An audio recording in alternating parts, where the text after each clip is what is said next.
اس موضوع کے رکھنے کا پس منظر ہے کچھ کہ آخر میں نے اس موضوع کا انتخاب کیوں کیا۔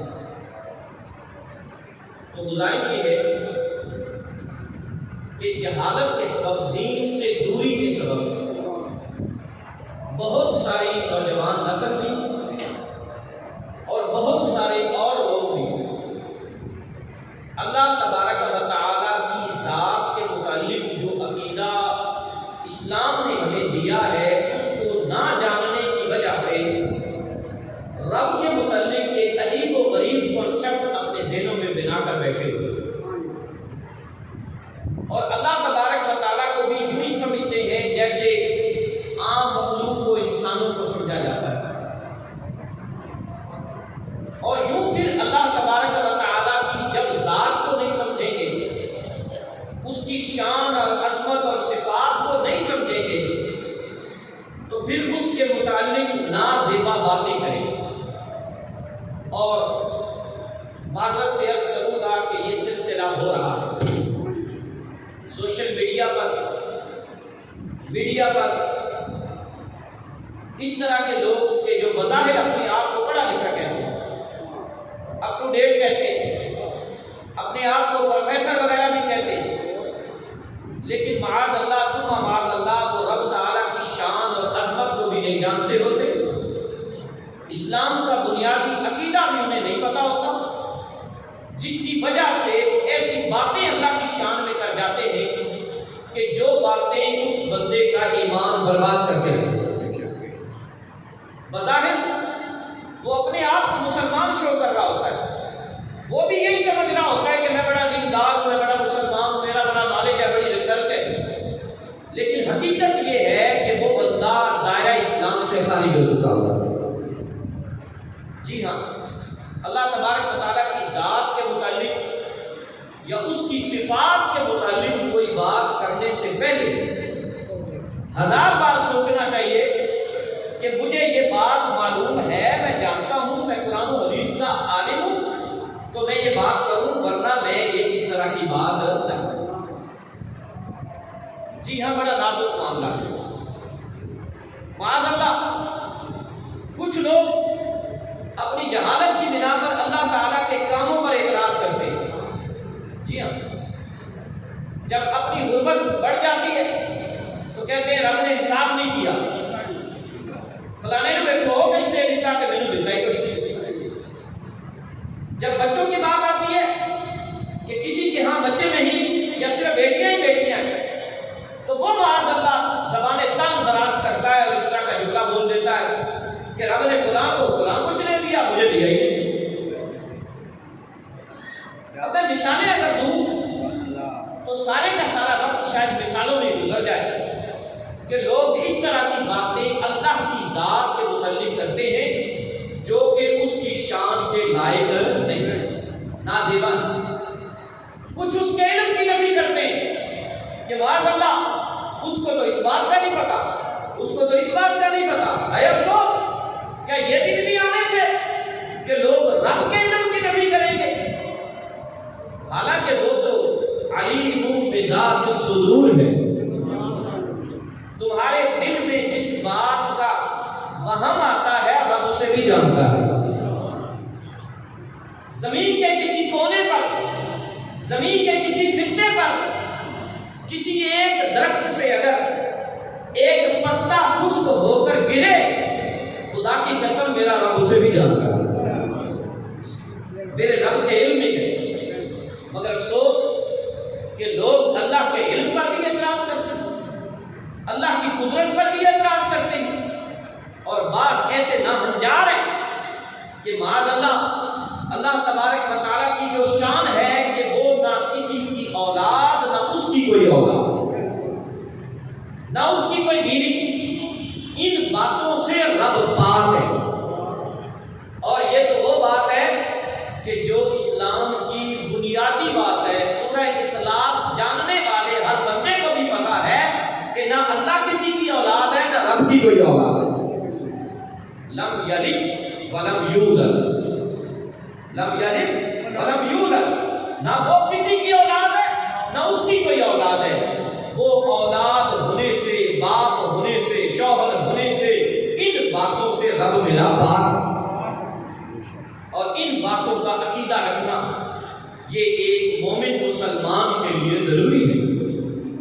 اب آئیے آج کی گفتگو میں چند بنیادی باتیں کہ اللہ کی ذات کے متعلق ہمارا عقیدہ کیا ہونا چاہیے. چند بنیادی باتیں کہ جن کو جاننے اور ماننے کے بغیر بندہ مومن ہی نہیں ہو سکتا. وہ چند بنیادی باتیں میں آج آپ کے سامنے رکھنے جا رہا ہوں. اللہ تبارک و تعالیٰ کی ذات کے متعلق بنیادی عقیدہ یہ ہونا چاہیے کہ رب ہمیشہ سے ہے. میرا اللہ بولیے میرا اللہ ہمیشہ سے ہے. یہ ذہن میں خیال نہ آئے کہ رب سے پہلے کیا تھا. اس سے پہلے ہے ہی نہیں. اس سے پہلے ہے ہی نہیں تو پھر یہ تیرے دماغ میں کیسے آ گیا, تیرے ذہن میں کیسے آ گیا کہ اس سے پہلے کیا تھا.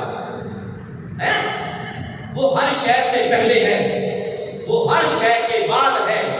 کائنات ختم ہو جائے گی مگر میرے رب کی ذات کی کوئی انتہا نہیں ہے. وہ ازلی ہے, وہ ابدی ہے. ازلی اور ابدی وہ ہوتا ہے جو ہمیشہ سے ہو ہمیشہ رہے, جس کی ابتدا اور انتہا نہ ہو. یہ مخلوق ساری کی ساری کی ابتدا ہے, اس کی انتہا بھی ہے. میری ابتدا ہے, میری انتہا بھی ہے, لیکن رب ان باتوں سے پاک ہے. میرا اللہ ان باتوں سے پاک ہے. اللہ تبارک و تعالی ہمیشہ سے ہے, ہمیشہ رہے گا. اس سے پہلے کچھ نہیں تھا. اس کا عرش پانی پر تھا. اس نے جب ارادہ فرمایا تو زمینوں اور آسمانوں کو پیدا فرما دیا. پھر اس نے اپنے علم ازلی سے سب کچھ لوح محفوظ پر تحریر فرما دیا. اور یہ بھی مسلمان کا عقیدہ ہے کہ وہی کچھ ہوگا جو اللہ نے تقدیر میں لکھ دیا. تقدیر پر ایمان لانا یہ بھی ہمارے ایمان کا حصہ ہے. آمنت باللہ وملائکتہ وکتبہ ورسلہ والیوم الآخر والقدر خیرہ وشرہ. میں اس بات پر ایمان لایا کہ اچھی اور بری تقدیر کا مالک اللہ. اس بات پر ایمان لانا یہ ہمارے ایمان کا بنیادی مسئلہ ہے, یہ ہمارے ایمان کی عقائد ہے, بنیاد ہے, اور اسی پر ہمیں رہنا چاہیے. اب یہاں پر ایک بڑی قیمتی بات عرض کرتا ہوں. نبی مکرم صلی اللہ علیہ وسلم ارشاد فرماتے ہیں کہ شیطان کس طرح بندے کو گمراہ کرتا ہے, بہکاتا ہے. بڑے دھیان سے سنیے گا یہ بات. آج کل کے دور میں کچھ ایسے ہی تمہیں انسان نظر آئیں گے لیکن حقیقت میں وہ شیطان ہوں گے. میں نہیں کہہ رہا, رسول اللہ کی حدیث کہہ رہا ہوں, مسلم شریف کی حدیث ہے. نبی علیہ السلام فرماتے ہیں یأتیکم الشیطان, لوگوں تمہارے پاس ایک شیطان آئے گا, یعنی شکل انسانی ہوگی, اندر سے وہ شیطان ہوگا.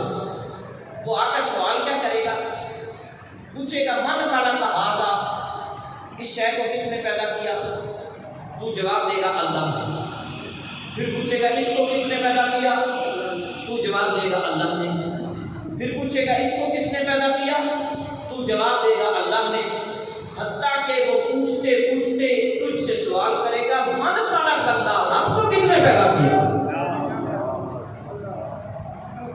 وہ شیطان تم سے یہ سوال کرے گا رب کو کس نے پیدا کیا. نوجوان نسل جو سوشل میڈیا کا استعمال کرتی ہے وہ اس بات کو ذہن نشین رکھے کہ اس طرح کے سوالات دہریہ لوگ, ملحد لوگ اور وہ لوگ جو رب کی ذات کے منکر ہیں, اس طرح کے سوالات کو بار بار سوشل میڈیا پر پھیلاتے ہیں. اور حضور نے اس بات کی خبر پہلے دے دی کہ ایسا زمانہ آئے گا لوگ تم سے یہ سوال کریں گے, اور جو ایسا سوال تم سے کرے تم نے آگے سے جواب میں کیا کہنا ہے, جواب میں کہنا ہے آمنت باللہ, میں اپنے رب پر ایمان لایا, میں اپنے رب پر ایمان لایا. میں اس طرح کا نہ سوال سن سکتا ہوں نہ اس طرح کے سوال کا جواب دے سکتا ہوں. آمنت باللہ, میں بس اللہ پر کیا لایا, ایمان لایا. تو میرے بھائیوں, مخلوق اور اللہ کی نعمتوں کے بارے میں تو سوچو. کہ اس سے رب کی معرفت آئے گی، اللہ کی معرفت آئے گی، رب تمہیں اور زیادہ اللہ تبارک و تعالیٰ کی پہچان ہوتی چلی جائے گی، اس کی نعمتوں میں غور کرو۔ جیسا کہ میں چند مثالیں یہاں کوٹ کرتا ہوں، اس بات پر توجہ کرو کہ دیکھو میرے رب کی قدرت، زمین ایک جیسی ہے، اس کو جو پانی لگتا ہے وہ بھی ایک جیسا ہے، مگر اسی زمین میں سے گنا نکلتا ہے تو وہ میٹھا ہوتا ہے، اسی زمین میں سے مرچ نکلتی ہے تو وہ کڑوی ہوتی ہے، اسی زمین میں سے لیمو نکلتا ہے تو وہ کھٹا ہوتا ہے۔ تو یہ سب کیا ہے؟ کہ میرے رب کی قدرت ہے، میرا رب موجود ہے، وہی قدرتوں والا ہے جس نے ایک ہی زمین میں سے یہ ساری چیزیں مختلف ہمارے لیے پیدا فرمائی۔ قرآن پاک ہمیں اللہ تبارک و تعالیٰ کی ذات کے متعلق سوچ و وچار کرنے سے منع کرتا ہے اور اس کی نعمتوں کے متعلق سوچ و وچار کرنے کا حکم دیتا ہے۔ رب کے متعلق نہ سوچو، گمراہ ہو جاؤ گے، بس وہی سوچو جس کی پیارے حبیب علیہ السلام نے ہمیں اجازت دی، اس کی نعمتوں کے بارے میں سوچتے چلے جاؤ، تمہیں اس کی معرفت ہوتی چلی جائے گی۔ ایک اور مقام قرآن پاک سے خلاصتاً پیش کرتا ہوں، توجہ سے سنیے گا۔ اللہ رب العالمین ارشاد فرماتا ہے، کیا تم نے جانور پر کبھی غور کیا کہ وہ جانور جو کہ چارہ کھاتا ہے، اس چارے کے ہوتے ہیں 3 حصے، اسی چارے میں سے خون بنتا ہے جو جانور کی رگوں میں ہوتا ہوا اس کو توانائی دیتا ہے، اسی چارے میں سے دودھ نکلتا ہے جو ہوتا ہوا بینوں سے تھنوں میں آ جاتا ہے اور وہ تمہارے لیے ایک دنیا کی بہترین نعمت ہوتی ہے۔ وہی چارہ جو بچ جاتا ہے ویسٹ، وہ گوبر کی شکل میں ایک طرف ہو جاتا ہے۔ یہاں تفکر کرنے کا حکم دیا گیا، غور کرنے کا، کہا سوچو تو صحیح، آخر اس جانور کے پیٹ کے اندر یہ سارا کچھ کون کرتا ہے؟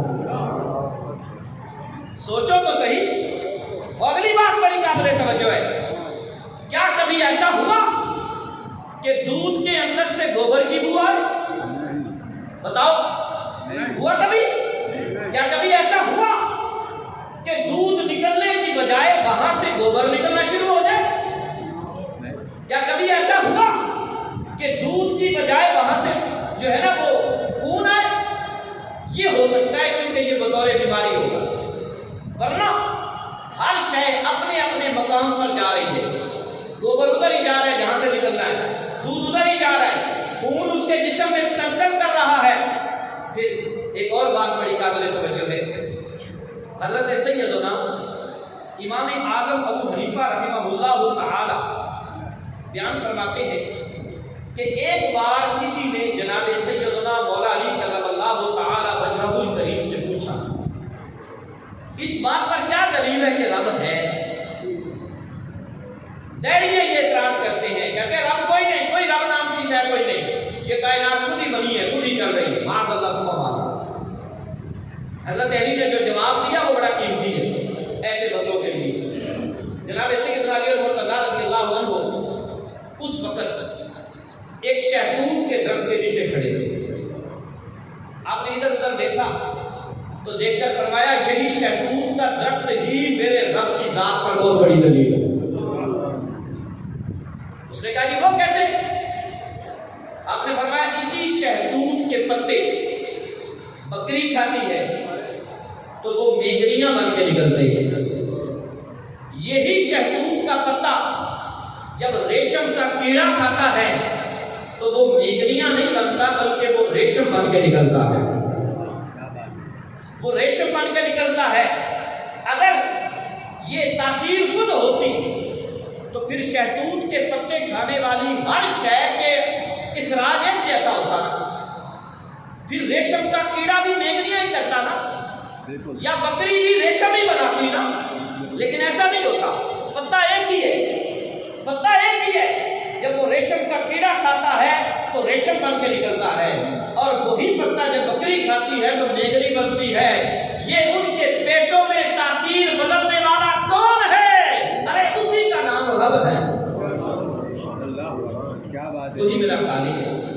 وہی مالک ہے اور وہی اس کائنات کو بنانے والا ہے۔ اللہ تبارک و تعالیٰ کے متعلق دوسرا عقیدہ یہ ہونا چاہیے کہ وہ اکیلا ہے، اس کا کوئی شریک نہیں، نہ ذات میں، نہ صفات میں، نہ افعال میں اس کا کوئی شریک نہیں ہے، وہ اکیلا ہے۔ حتیٰ کہ وہی اس بات کا مستحق ہے کہ اس کی عبادت کی جائے، اس کے سوا کوئی عبادت کے لائق نہیں ہے۔ اگر ہم کائنات کی ہر شے پہ غور کریں تو ہمیں پتہ چلے گا کہ جی ہاں، میرا رب ہی وہ ہے کہ جس رب کی عبادت کا ہمیں حکم ہے کہ وہی اس کائنات کو بنانے والا ہے، وہی اس کائنات کو چلانے والا ہے۔ میرا رب ہے، اسی کی عبادت کی جائے۔ پھر وہ بے پرواہ ہے، اللہ الصمد، سورہ اخلاص کی آیت ہے نا، اللہ الصمد، اللہ بے نیاز ہے۔ بے نیاز کا مطلب کیا ہوتا ہے؟ اسے تیری عبادت کی کوئی پرواہ نہیں، اسے تیری عبادت کی کوئی پرواہ نہیں۔ وہ اگر چاہے ساری کائنات کو جہنم میں ڈال دے، کوئی پوچھنے والا نہیں۔ توجہ ہے؟ کوئی پوچھنے والا نہیں، وہ مالک ہے، مالک کی مرضی۔ میں مثال دیتا ہوں، ہم عارضی طور پر مالک ہوتے ہیں دنیا کی چیزوں کے۔ کیسے؟ عارضی طور پر ایسے ہی ہے نا، اللہ کی عطا سے مالک ہوتے ہیں۔ مثال کے طور پر ایک بندے کا ذاتی مکان ہے، وہ اپنے اس مکان کو ہے بڑا مہنگا، اگر وہ گرا دے بلڈوزر لا کر، نیا بنا ہوا تھا، تو مجھے بتاؤ کیا اس سے کوئی پوچھ سکتا ہے تو نے ایسا کیوں کیا؟ بولیے، وہ کہے گا میری مرضی۔ کیا کہے گا؟ میری مرضی۔ وہ اپنا مکان کسی کو گفٹ دے لے، کیا کوئی پوچھے گا؟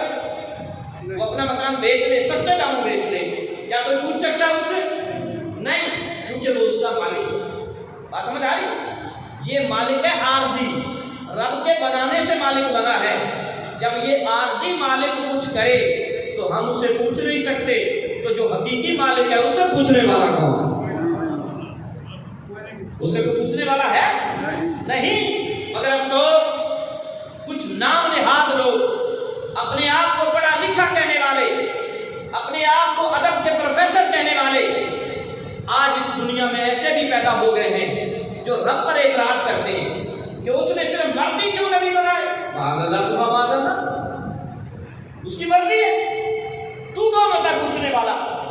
اس نے عورتوں کو نبی کیوں نہیں بنایا؟ یہ اعتراض ہو رہے ہیں سوشل میڈیا پر بھی، میڈیا پر۔ اللہ کی ماں کوئی نہیں ہے، معاذ اللہ، صبح معاذ اللہ، وہ ان باتوں سے پاک ہے۔ یہ ماں ہونا تیرے لیے ہے، کیونکہ تو مخلوق ہے، وہ خالق ہے، اس لیے وہ اس بات سے پاک ہے، وہ اس بات سے پاک ہے۔ وہ اکیلا ہے اور وہ بے نیاز ہے۔ اللہ الصمد، اللہ بے نیاز ہے۔ جی ہاں، ہم ساری زندگی عبادت کرتے رہیں، اس پر لازم نہیں کہ وہ ہماری عبادت قبول کرے ہی کرے۔ توجہ ہے؟ اس پر کوئی لازم نہیں کہ وہ ہماری عبادت قبول کرے ہی کرے، نہیں، اس کی مرضی، قبول کرے فمہا، نہ قبول کرے تو نہ صحیح۔ وہ بخشنے پہ آئے، تھوڑی بات کو قبول کر کے بخش دے، اور وہ رد کرنے پہ آئے تو وہ پہاڑوں برابر نیکیوں کو بھی رد فرما دیتا ہے، پہاڑوں برابر نیکیوں کو بھی رد کر دیتا ہے۔ کیوں؟ اللہ الصمد، اللہ بے نیاز ہے۔ ہمارا یہ عقیدہ ہونا چاہیے، اللہ بے نیاز ہے۔ نیکوکاروں کو جنت دینا اس پر لازم نہیں ہے، گناہ گاروں کو جہنم بھیجنا بھی اس پر لازم نہیں ہے۔ وہ چاہے نیکوکاروں کو جہنم بھیج دے، اور وہ چاہے تو جہنمیوں کو بخش کر انہیں جنت عطا فرما۔ سب کچھ اس کے قبضہ اور اختیار میں ہے، کسی کو بھی اس پر چوں چراں کرنے کی اجازت نہیں ہے۔ اگلا عقیدہ، اس کی ذات کو اگر کوئی یہ سمجھے، توجہ میری طرف، یہ بڑا آج کل مسئلہ ہے، اگر کوئی یہ کوشش کرے کہ میں بڑا ذہین و فطین ہوں، میں بڑا ریسرچ کرنے والا ہوں، میں نے بڑا کچھ سوچ لیا، بڑے کچھ ریسرچ کر لی، اب میں آج کا ریسرچ کر رہا ہوں رب پر کہ رب کیا ہے، کس شے سے بنا ہے، تو وہ شخص گمراہ ہو جائے گا، وہ شخص گمراہ ہو جائے گا۔ اللہ کی ذات کسی کی عقل میں آ ہی نہیں سکتی، اللہ کی ذات کسی کی عقل میں، بولیے کسی کی عقل میں آ ہی نہیں سکتی۔ یہ عقل وہ ہے جو اسی کی بنائی ہوئی، تیری عقل اسی رب کی مخلوق ہے۔ جب تیری عقل رب کی مخلوق ہے تو کیا تیری عقل رب کو اپنے اندر سمولے گی؟ پتہ چل جائے گا کہ رب کس شے کا نام ہے؟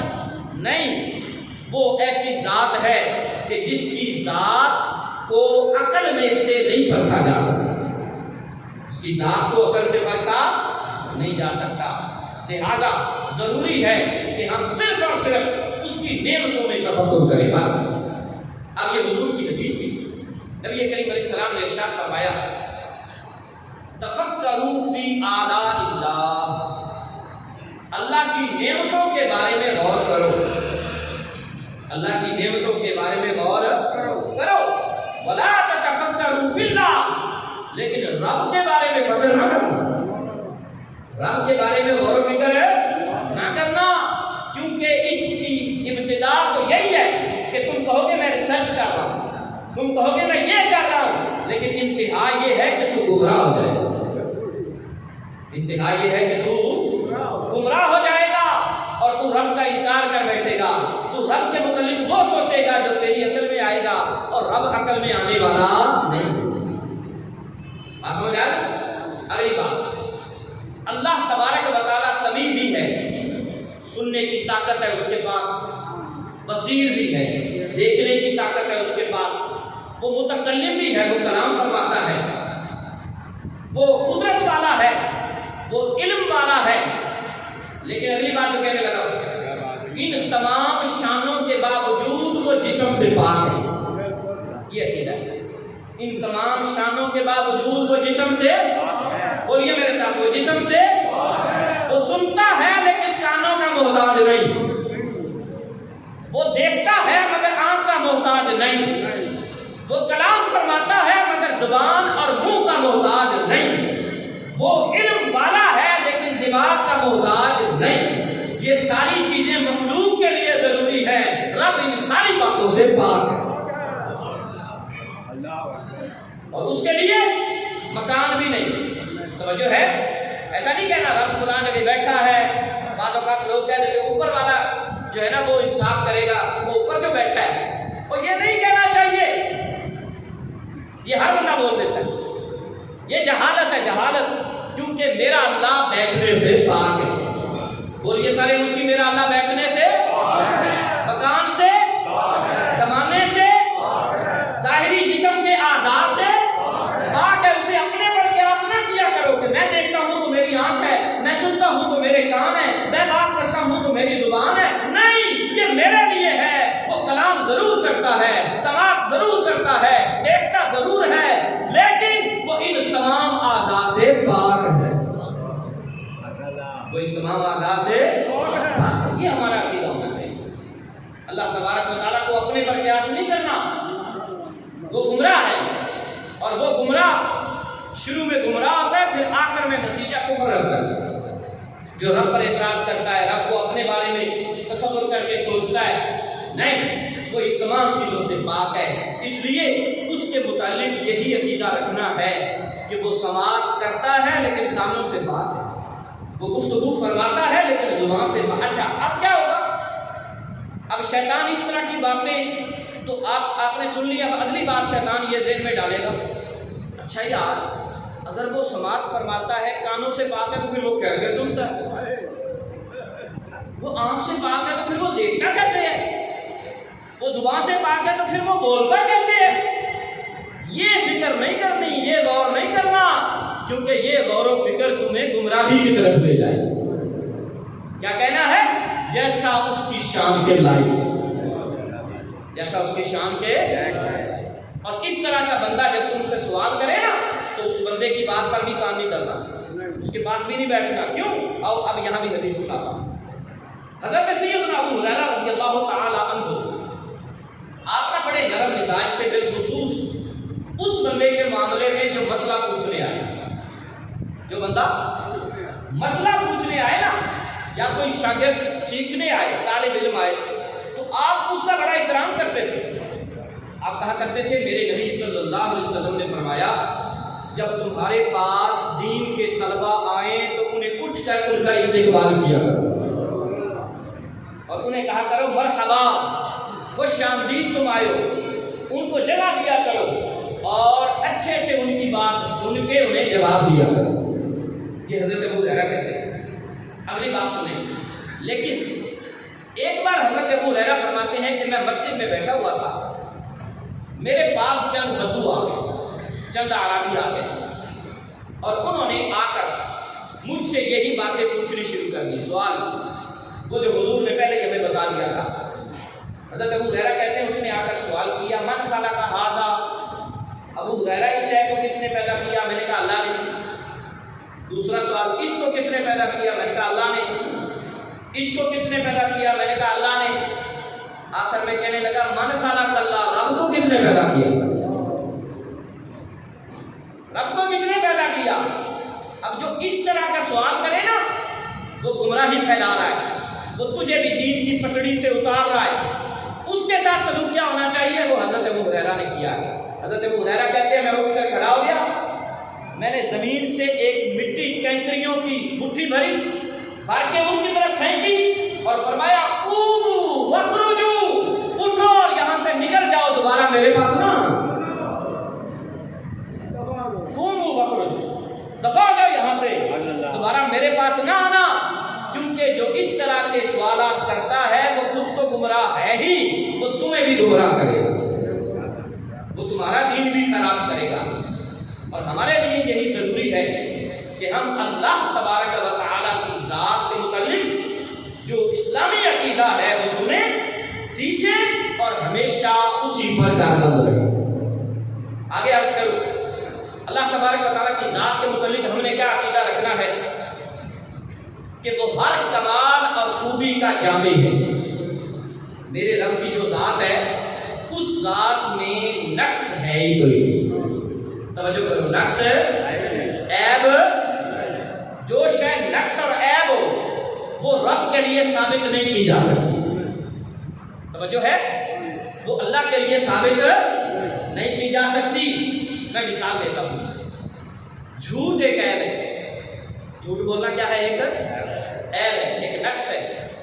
لہذا اگر کوئی بندہ کہے کہ رب جھوٹ بولنے پر بھی قادر ہے، رب جھوٹ بولنے پر بھی قادر ہے، کیونکہ تم خود ہی تو کہتے ہو ان اللہ علی کل شیء قدیر، اللہ ہر شے پر قادر ہے، لہذا جھوٹ بھی ایک شے ہے، رب جھوٹ پر بھی قادر ہے، تو ہم اسے کہیں گے اے شیطان اٹھ اور یہاں سے دفع ہو جا، اٹھ اور یہاں سے دفع ہو جا۔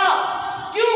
اس لیے کہ جھوٹ ایک عیب ہے اور میرا رب وہ ہے جو سبحان ہے، ہر عیب سے پاک ہے، ہر عیب سے۔ جو آیت میں نے شروع میں پڑھی ہے یہ سورہ صافات کی آخری آیتوں میں سے ہے۔ اللہ رب العالمین فرماتا ہے سبحان ربک رب العزت عما یصفون، فرمایا حبیب پیارے تیرا رب پاک ہے ان باتوں سے جو باتیں یہ تیرے رب کے بارے میں کرتے ہیں، جو باتیں یہ تیرے رب کے بارے میں کرتے ہیں، تیرا رب ان باتوں سے پاک ہے۔ وسلام علی المرسلین، اور رسولوں پر سلامتی ہو، والحمد للہ رب العالمین، اور تمام تعریفیں اللہ کے لیے ہیں جو تمام جہانوں کا پالنے والا ہے۔ تو ہمارا عقیدہ یہ ہوا اللہ تبارک و تعالیٰ کے لیے کوئی بھی صفت ایسی ہم ثابت نہیں کر سکتے جس میں نقص ہو، جس میں عیب ہو، کیونکہ میرا رب نقص اور عیب سے پاک ہے۔ توجہ میری طرف، اللہ نے یہ چیز ہماری نماز میں بھی ڈالی ہے کہ تم مجھے پکارو کہ میں ہر عیب سے پاک ہوں۔ نماز کی ابتدا کہاں سے ہوتی ہے ذرا پڑھیے گا، سبحانک اللہم وبحمدک، ثنا پڑھتے ہیں نا، سبحانک اللہم، مطلب کیا اس کا؟ اے میرے اللہ تو پاک ہے، اے میرے اللہ تو، بولیے اے میرے اللہ تو، کیا مطلب ہے؟ ہر نقص سے،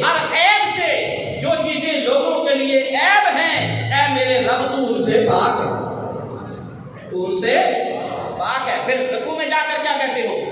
سبحان ربی العظیم، پاک ہے میرا رب جو کہ عظمت والا ہے، پاک ہے میرا رب جو کہ، اونچی کہو نا ثواب بھی ملے گا انشاءاللہ، پاک ہے میرا رب جو کہ، کتنی بار کہتے ہو؟ سبحان ربی العظیم، سبحان ربی العظیم، سبحان ربی العظیم۔ پھر سجدے میں جا کر کیا کہتے ہو؟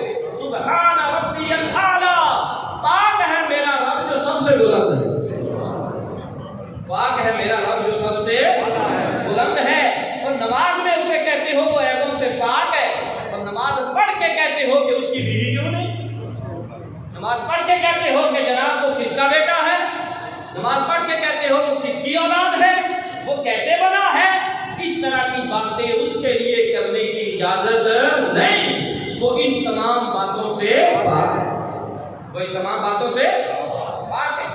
میرا رب علیم بذات الصدور ہے، ہر شے کا جاننے والا ہے، میرا رب ہر شے کا، کبھی بھی کسی بھی موقع پر یہ کہنا کہ رب نوں تے پتہ ہی نہیں ساڈے نال کی ہون ڈیا ہے، اللہ تے جاندا ہی نہیں، یہ جب بندے ہوتے ہیں نا غم میں، کسی غم میں ہوتے ہیں، پریشانی میں ہوتے ہیں، تو معاذ اللہ پھر اس طرح کی باتیں کرتے ہیں۔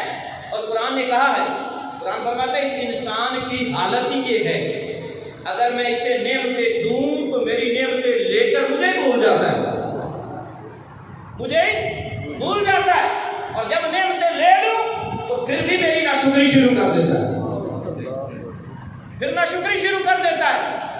انسان کی طبیعت بھی ایسی ہے، نعمتیں زیادہ آ جائیں تو بھی اسے رب یاد نہیں رہتا، اور اگر نعمتیں چلی جائیں تو یہ ناشکرا ہو جاتا ہے رب کا، اور رب کو ہی معاذ اللہ اعتراض کرنا شروع کر دیتا ہے۔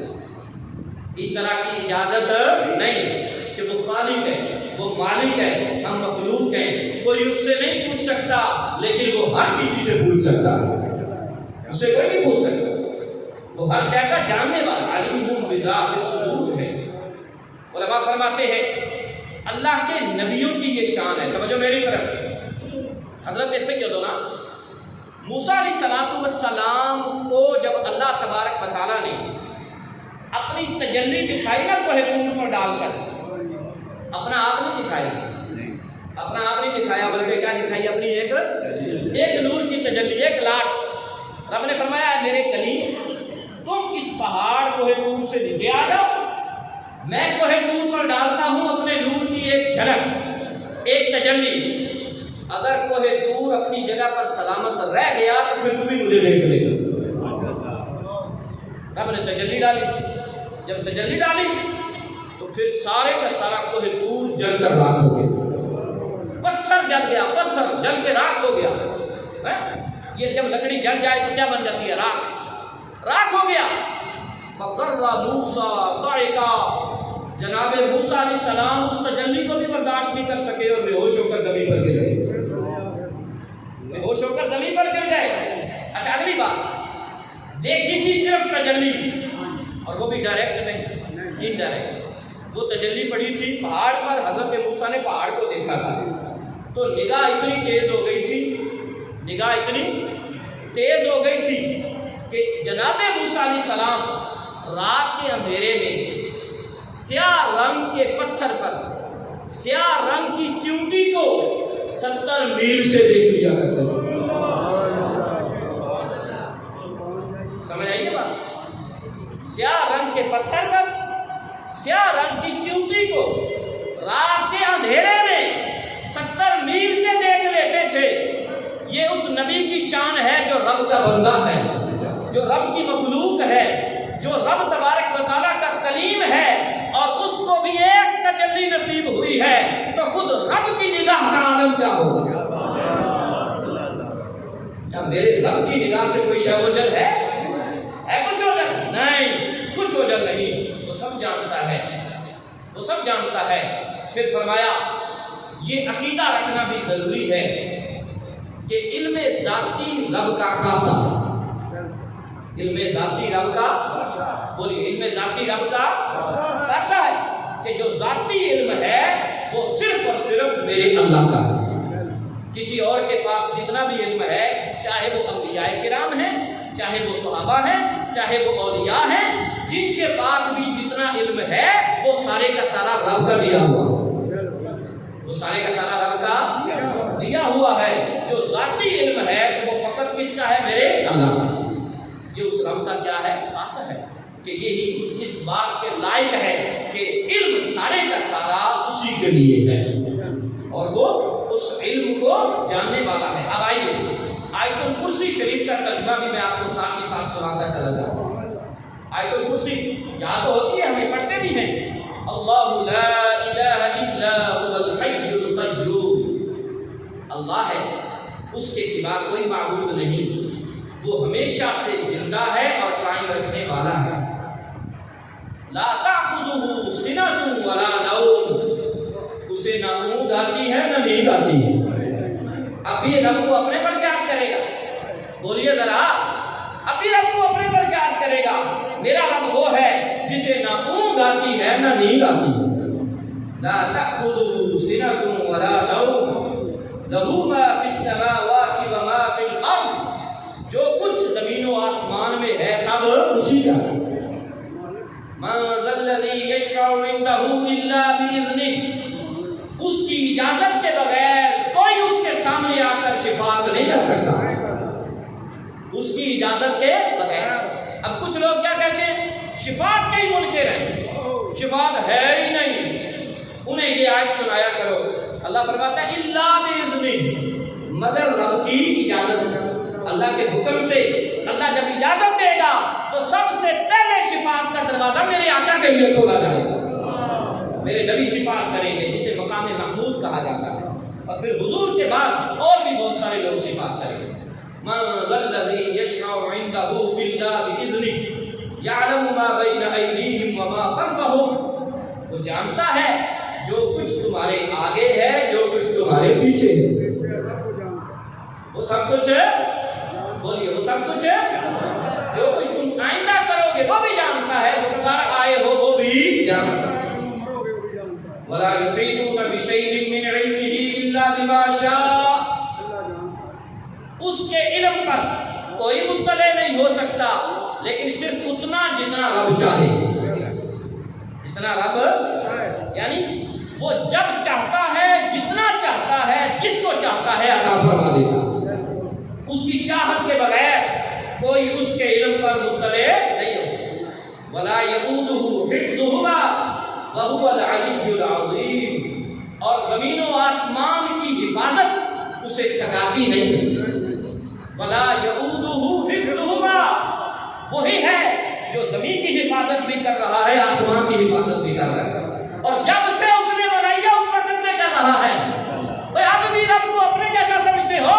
تو 12 گھنٹے ڈیوٹی کر کے تھک جاتا ہے، 24 گھنٹے ڈیوٹی کر لے تو پھر تو تیرا حال ہی برا ہو جاتا ہے، اور اگر 48 گھنٹے جاگ لے تو پھر تو کسی سے بات بھی نہیں کرتا، تیرا دماغ آؤٹ ہو جاتا ہے۔ اور میرا رب وہ ہے جب سے اس نے کائنات کو بنایا اس وقت سے لے کر اب تک زمین کی حفاظت بھی وہی کر رہا ہے، آسمان کی حفاظت بھی وہی کر رہا ہے، نہ کبھی تھکا ہے نہ تھکے گا۔ کیوں؟ اس لیے کہ وہ رب العالمین ہے۔